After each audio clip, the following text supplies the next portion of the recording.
I held off making a video on the potential for some type of conflict going on, de-escalation wise with Iran this weekend, because there was a lot of indicators that one or two things was going down. Okay. And I was hopeful about one, and I'm pretty sure the other one's still an opportunity as well. Imagine this. You're a Marine, or you're a soldier, you're an airman, you're a guardian, whatever, and you get called back from your upcoming 72. Maybe you have a 96.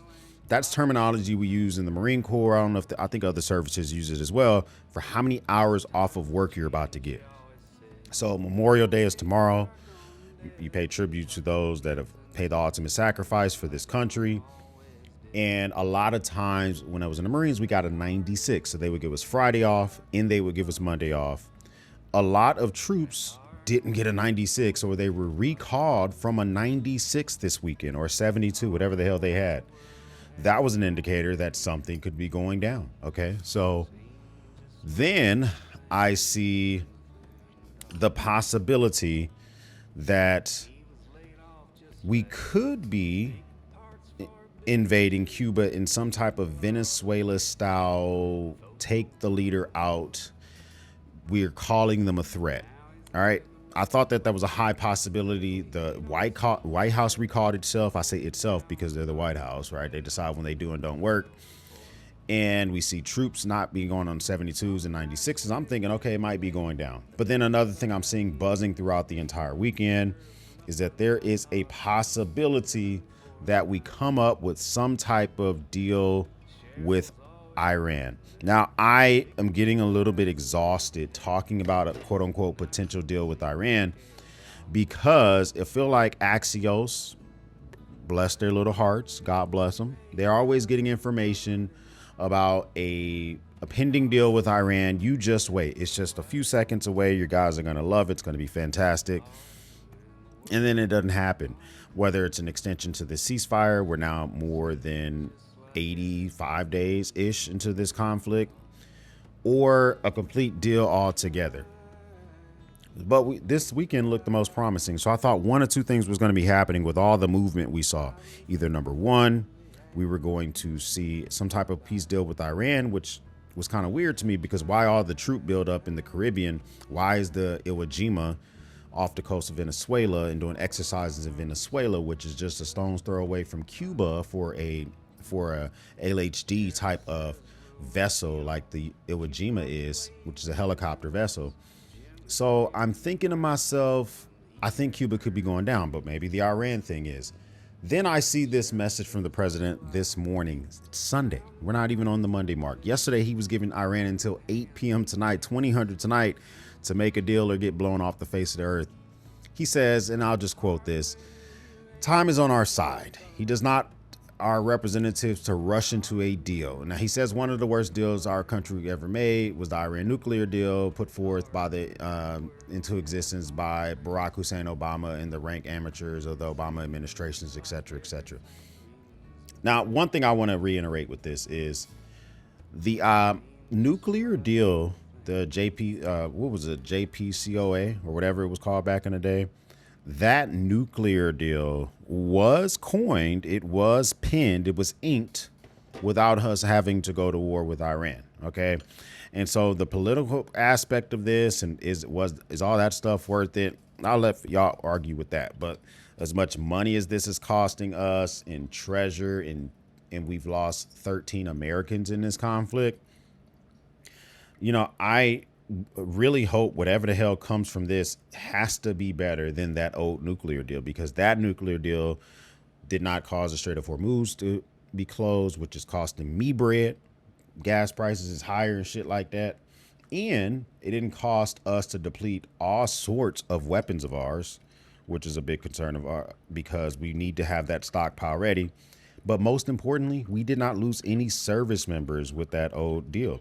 So whatever the heck we come up with for this deal with Iran, after going in, if we don't come out of this with damn near all their enriched uranium, the Strait of Hormuz being back open, which is a reset to January of 2026, regime change, we got to come out with a bag, bro, because as it stands right now, It don't feel like a bag. All right. Not only do we have all those things I'm concerned about with hoping that we're able to come out with this thing looking better than before, but beyond all of that, we have shown other countries our vulnerabilities with this fight. If what we're signaling to other countries like Russia and China is that as long as the US doesn't put troops in the ground, we can take their hits. We can take their hits with airstrikes, and we can kind of bring them to the negotiating table by attacking civilian infrastructure, by attacking some of their allies' bases or their bases themselves all over the world, because the United States has a base every fucking where. We just shown those vulnerabilities that if another country attacks the economy, the world economy, it brings us to the table. I don't like that shit. I don't like that shit. So now we're exposing the things that could make us look weaker to the world. We're also now in this fight, seems like forever, with Venezuela, or excuse me, with Iran. And this feels like just a distraction of a distraction of a distraction, which makes me very nervous because, we had those files that I think are important to be released, which talks about those that did bad thing to young women, the Big E files, right? And it feels like Venezuela, when we went in there and took out Maduro, was a distraction to the release of those files in their entirety. And Iran feels like a distraction to Venezuela. And us not being able to figure out this Iran thing out, I'm worried that all that troop movement and all the other stuff, the build up, is the next distraction, which is Cuba. We're seeing we're going to see a lot of justification if we decide to go into Cuba. And I'm just telling you right now, the things that people are going to say to make it make sense to why we got to spend all this bread in Cuba now, I want you to really take pause, because there's a lot of old heads who have the Cuban Missile Crisis, the Cold War era, Russians believed to be right off the coast of America, who are going to be down if we go into Cuba. Then we got a lot of folks in the government who are older and their parents fled Cuba under Castro, and they want to do, lack of a better term, vengeance, an Avenger type mindset for their daddy and them, right?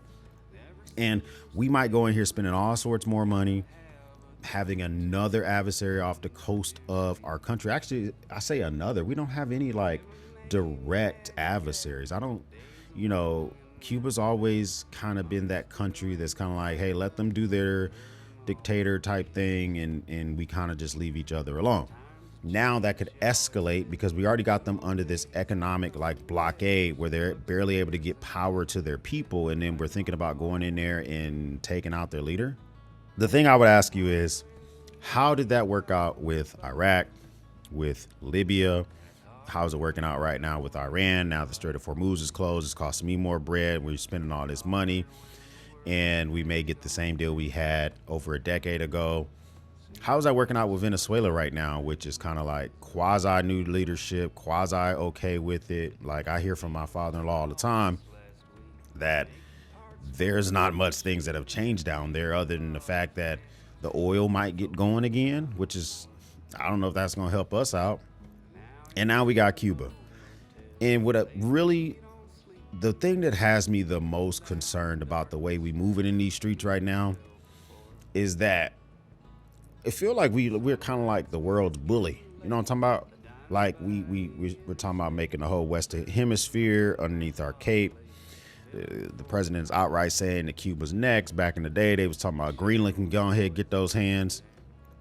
And now I feel like it's just like, I don't want us to get, at least what I teach my sons is to punch a bully in the face. And no country can really punch us in the face militarily, but what they can do is make Americans' pockets hurt.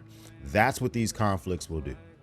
Make my pockets hurt even more. And I'm just telling y'all right now, I finally saved up enough money to get my fence fixed. And because of what's going on with inflation, with the cost of goods, the cost of labor increasing, instead of being able to get that 8-foot board on board with a cap and a kick plate on the bottom for the weed whacker so it doesn't tear up my fence, I gotta go with a 6 foot, board on board, all the same stuff. But you know, I can't get the pre-stained. Just little stuff like that. Like the prices are crazy, and I know you're feeling it as well. Whether it is the cost of goods when it comes to your groceries and stuff like that, increased prices in fertilizers, farmers going out of business, prices going up. Our freaking gas tanks are atrocious. I'm always like playing double dutch. Like, do I fill up the Mrs. X's car now? Do I wait?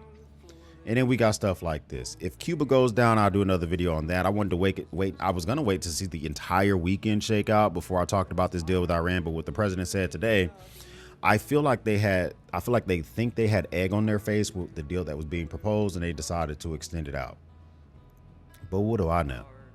I'm about to drink this coffee and find some Memorial Day deals to try to save y'all some money. So get subscribed to the channel if you want to see what I can find and dig up for y'all. First time stopping by, hit the subscribe button. I would love to have you a part of the battalion. If this is not your first time stopping by, well, thank you once again for watching me run my grape. For everyone else, we'll speak soon.